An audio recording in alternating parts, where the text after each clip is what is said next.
स्वागत है। ऋषिका शर्मा जी, वक्तव्य प्रस्तुत कीजिए। जी गुरु जी। गुरुर्ब्रह्मा गुरुर्विष्णु गुरुर्देवो महेश्वरः गुरु साक्षात् परब्रह्म तस्मै श्री गुरवे नमः। ओम नमः परमहंसा स्वदित चरण कमल चिन्मकरंदाय भक्त जनमानस निवासाय श्री रामचंद्राय आपदामपहर्तारं वातारं सर्वसंपदा लोकाभिरामं श्रीरामं भूयो भूयो नमोऽहम्। माता रामो पिता रामचन्द्रः स्वामी रामो मत्सखा रामचन्द्रः सर्वस्व मे रामचन्द्रो दयालु नान्यं जाने नेव जाने न जाने। नमः कुंज विहारण्ये नमः कुंज विहारण्ये स्वामी श्री हरिदासाय गुरुनाम गुरवे नमः। मंगलम भगवान विष्णु मंगलम गरुड़ध्वज मंगलम पुंडरीकाक्ष मंगलाय तनो हरि। हरे कृष्ण कृष्ण कृष्ण हरे हरे हरे राम राम राम हरे हरे। बोलो राघवेंद्र सरकार की जय। अवध बिहारी सरकार की जय। बांके बिहारी लाल की जय। श्री हरिदास जी महाराज की जय। जय जय श्री राधे। जय जय श्री राधे। जय जय श्री राधे श्याम।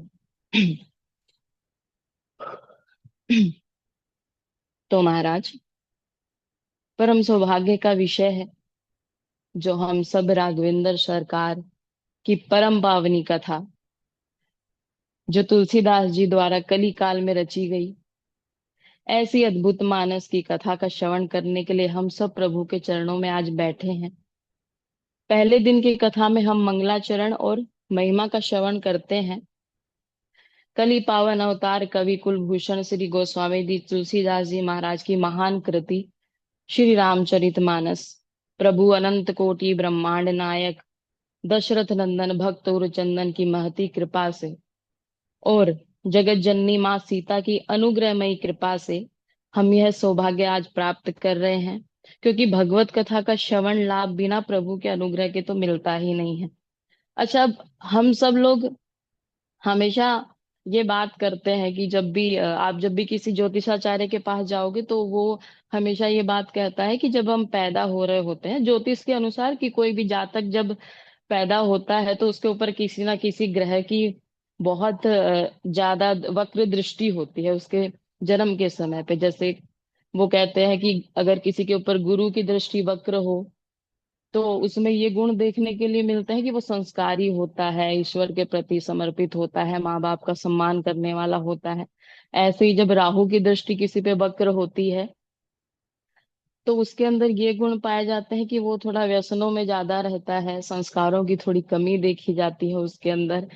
लेकिन अगर हम सब की बात करूं, आज जो हम आज बैठ के राम कथा कर रहे हैं, तो मुझे ये लगता है और शायद अब आप सब भी मेरी बात से सहमत होंगे कि हम जब जन्म ले रहे होंगे या जब हमारा जन्म का समय होगा तो श्री रामचंद्र जी की या हमारे ठाकुर जी की दृष्टि हम पर शायद वक्र रही होगी। इसीलिए आज हम बैठ के उनके चरित्रों का श्रवण कर रहे हैं, और श्रवण बस नहीं कर रहे हैं, आगे चल के लोगों को सुनाएंगे भी। तो ये एक बड़ी अद्भुत बात है कथा के बारे में। दूसरी बात ये है कि सबको ये भी लगता है कि कलयुग में जितने भी आजकल हम जितने भी लोग हैं, जितने लोगों ने कलयुग में जन्म लिया है और जितने लोग आज कथा सुन रहे हैं, तो उनको लगता है कि ये बस एक काम है कि सीख लो और लोगों को सुना दो। तो नहीं, आप जब कलयुग में आपको कोई चीज चाहिए होती है तो आपको वो चीज परिश्रम करने से मिल जाती है। आप का अगर परिश्रम अच्छा है और अगर आपका प्रारब्ध भी आपका साथ दे तो वो चीज आपको मिल जाती है। लेकिन ईश्वर की जो कथा है उसके लिए मुझे लगता है ये दोनों चीजें पर्याप्त नहीं है, आपको एक तीसरी चीज इसमें और भी जोड़नी पड़ेगी। वो है पहला चीज आपका परिश्रम, दूसरा आपका प्रारब्ध अगर अनुकूल है तो, और तीसरा है प्रसाद। जब ये तीनों चीजें मिलती हैं तब आपके अंदर पात्रता आती है भगवान की कथा सुनने की या सुनाने की या उसका श्रवण करने की, तीनों चीजों की पात्रता में ये तीनों चीजें आवश्यक हैं। अब आगे हमने एक बार गुरुजी ने हमें बताया था और हम सब ने पढ़ा भी था कि कथा किसको सुननी चाहिए, कथा किसके लिए है, कथा से क्या मिलता है। तो कथा सुनने की पात्रता भी सबकी नहीं है। मैंने अभी अभी बताया कि ये तो पता नहीं कितने जन्मों के हमारे जो कर्म जो है वो जागृत होते हैं, और वो भी शुभ कर्म नहीं, सत्कर्म जागृत होते हैं, तब हम कथा की पात्रता हमारे अंदर आती है। दूसरी बात ये है कि सुननी किसको चाहिए। तो सुनने के लिए भी मुझे लगता है कि आपको जरूरी नहीं है कि आप उसका कुछ कोई विधान है या उसकी कोई आपको एक पूरी प्रक्रिया करनी पड़ेगी। लेकिन हाँ, एक चीज आपको जरूर रखना पड़ेगा, अपने मन में भाव रखना पड़ेगा और भगवान के प्रति समर्पण रखना पड़ेगा और कथा के प्रति भी समर्पण रखना पड़ेगा। तीसरी चीज, कौन सुने। हम सोचते हैं कि गृहस्थ आदमी को कथा तो नहीं सुननी चाहिए, गृहस्थ आदमी क्यों कथा सुने। लेकिन मानस के जब स्टार्टिंग में ही हमने ये बात सुनी थी कि जब मानस शुरू हुई थी तो हमारे गुरुदेव ने ही हमसे कहा था कि सबसे पहले ये कथा शिव जी और पार्वती जी ने ही सुनी थी, और उनसे बड़ा गृहस्थी तो संसार में कोई है नहीं। तो ये बात भी यहाँ पे खंडित हो जाती है कि मतलब हमें गृहस्थी लोगों को हमें कथा नहीं सुननी चाहिए। अब ब्रह्मचर्य का पालन करना पड़ेगा, ब्रह्मचर्य से रहना पड़ता है, और ये सारी बातें भी हमें सुनने को मिलती है। तो सीता जी को ब्रह्मचारिणी कहा जाता है और राम जी को ब्रह्मचारी क्यों? क्योंकि ब्रह्मचर्य का एक अर्थ ये भी होता है कि आप एक, जिससे आप प्रेम करते हैं, जिससे आपका विवाह हुआ है, पति पत्नी का जो संबंध होता है, अगर उसमें आप एक दूसरे के प्रति भी पूर्ण समर्पण रखते हैं तो उसका मतलब भी ब्रह्मचर्य ही होता है। इसीलिए सीता मैया को ब्रह्मचारिणी भी कहा गया है। इसके बाद आगे जिस ग्रंथ का आश्रय लेकर हम सब बैठे हैं, स्वामी तुलसीदास जी ने ये कथा किसे सुनाई। सबके मन में आता है कि स्वामी तुलसीदास जी ने ये कथा लोगों के लिए लिखी होगी या किसी एक संत समाज के लिए लिखी होगी। नहीं, स्वामी तुलसीदास से जब किसी ने ये प्रश्न किया था कि आपने ये कथा किसके लिए लिखी, आप ये कथा किसे सुनाना चाहते हैं या किसे सुनाएंगे, तो तुलसीदास जी ने एक बहुत अच्छी बात कही थी। उन्होंने कहा था कि स्वांतः सुखाय, मतलब मैं अपने सुख के लिए ये कथा लिख रहा हूँ, अपने सुख के लिए ये कथा गा रहा हूँ, और अपने सुख के लिए ही ये कथा मैं सुना रहा हूँ। मुझे किसी से कोई मतलब नहीं है कि आप इस कथा से क्या सीखेंगे, क्या सुनेंगे, क्या श्रवण करेंगे, लेकिन मैं अपने सुख के लिए ये कथा कह रहा हूँ। ऐसा स्वामी हरिदास जी तुलसीदास जी कह रहे हैं। कोई बात नहीं, गुरु तो गुरु ही होते हैं, हरिदास जी का भी नाम निकल गया तो कोई बुरी बात नहीं है उसमें।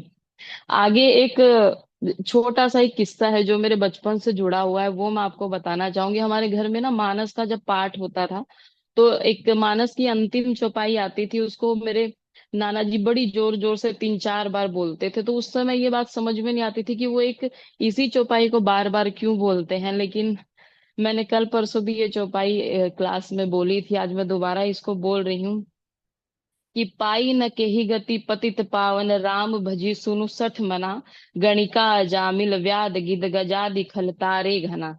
इसका अर्थ ये होता है कि पवित्र व्यक्ति को तो हर कोई गले लगा लेता है, जिसके वस्त्र साफ हो, सफेद हो, उसे तो कोई भी गले लगा लेता है, हाथ मिला लेता है। लेकिन जिसके कपड़े गंदे होते हैं, जो धूल मिट्टी में लोट के आया है, सना हुआ है पूरा, उसको कोई मनुष्य गले नहीं लगाता। उसको गले लगाने के लिए सिर्फ या तो ठाकुर जी आते हैं या हमारे अवध बिहारी सरकार आते हैं।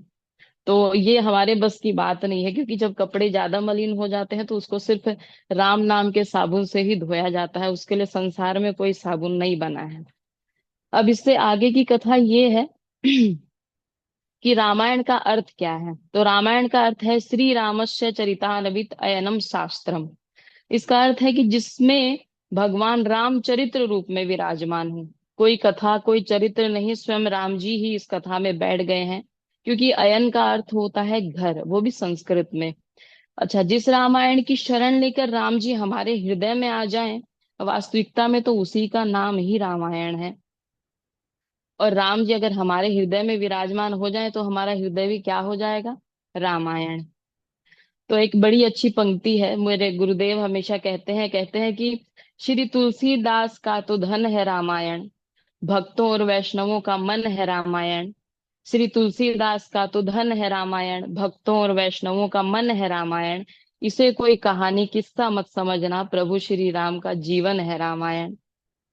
बोलो राघवेंद्र सरकार की जय। आगे मानस में 7 कांड हैं और सातों कांडों में ही श्री राम जी का ही स्वरूप है। जैसे हमने जब भागवत पढ़ी थी तो उसमें भी गुरु जी ने बताया था कि ये भगवान के चरण हैं, ये कटी भाग है। ऐसे ही इसमें भी एक बहुत अच्छा एक पद है, मैंने ये कहीं सुना था तो मैं वही आपको सुना रही हूँ। मानस की महिमा बड़ी अच्छी बताई गई है। कहते हैं कि बाल कांड प्रभु पाए, अयोध्या कटी मन मोहे, उदर बनो आरण्य, हृदय किष्किंधा सोहे, सुंदर ग्रीवा मुखारविंद, लंका कही गायो, जहां दशानन सहित निशाचर सकल समायो, मस्तक उत्तर कांड सूची एहि विधि तुलसीदास धन। तो आदि अंत लो देखिए श्री रामस राम तन।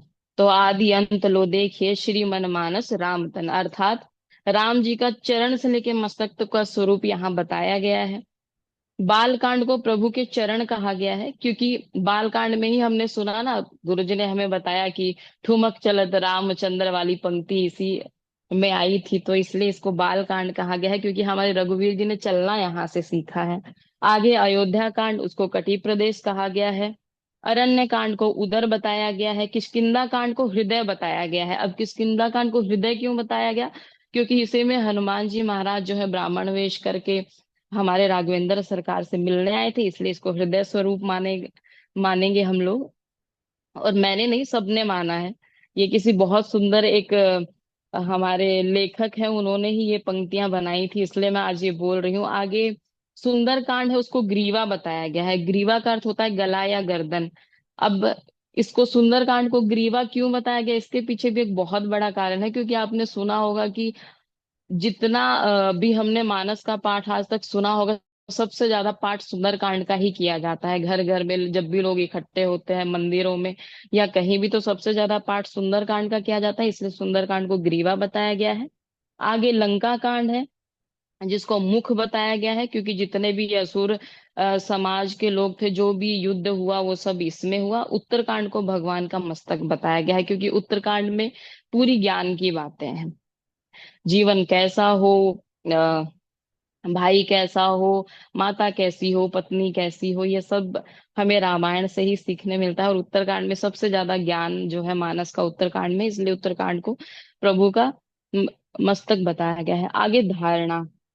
धारणा ये भी है कि हम लोग ये भी सोचते हैं कि अगर हम किसी दिव्य स्थान पर जा रहे हैं या धर्म स्थान पर जा रहे हैं, किसी धर्म स्थली पर जा रहे हैं, किसी तीर्थ पे जा रहे हैं, तो हम सोचते हैं कि हमारा मतलब जाएंगे वहां पे और कोई पुण्य कर लेंगे और कुछ दान करेंगे तो हमें कुछ उसका हम पुण्य अर्जन कर लेंगे। तो ये धारणा बहुत गलत है हमारे। हम चाहे वृंदावन जाएं, चाहे हम अयोध्या जाएं, वैष्णो देवी या हरिद्वार, किसी भी स्थान पर हम तब जा पाते हैं जब हमारे पूरे पिछले कर्मों का जो प्रारब्ध है, जो जब हमारे जीवन पर हावी होता है ना, तब हम किसी तीर्थ पर जा पाते हैं। ये कोई सामान्य अवस्था नहीं है कि आप किसी भी तीर्थ पे जाके दान पुण्य कर लो। अगर जब आप दान पुण्य की मानसिकता से जाते हैं, तो आपने हमेशा देखा होगा कि कोई ना कोई ऐसी घटना आपके साथ हो जाती है जो आपने सोची नहीं होती। लेकिन जब आप प्रभु की इच्छा से जाते हैं, प्रभु को पाने की इच्छा से जाते हैं, तब आपका वो तीर्थ यात्रा बहुत अच्छी होती है और सफल भी हो जाती है।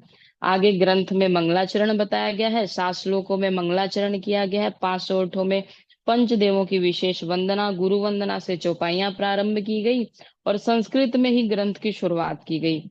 अनुष्टुप छंद में पहला हमारा दोहा है। तो जितने भी महापुरुषों ने मानस पर आज तक चर्चा की या मानस को पढ़ा है, तो उनको ये लगता था कि तुलसीदास जी जो है वो राम जी के नाम से ही कथा का प्रारंभ करेंगे।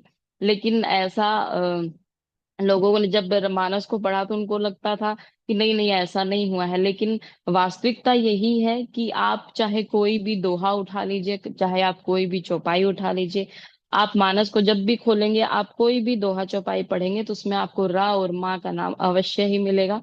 तो तुलसीदास जी ने किसी को ना यहाँ पे भ्रमित किया, ना किसी का हृदय दुखाया है। उन्होंने सच में ही पूरी मानस में राम नाम का जिक्र किया है। मैं इसी के साथ अपने शब्दों को विराम देती हूँ। आगे जब दोबारा वक्तव्य आएगा तो मैं इससे आगे की कहानी सबको बताऊंगी। राधे राधे, श्री हरिदास। राघवेंद्र सरकार की जय।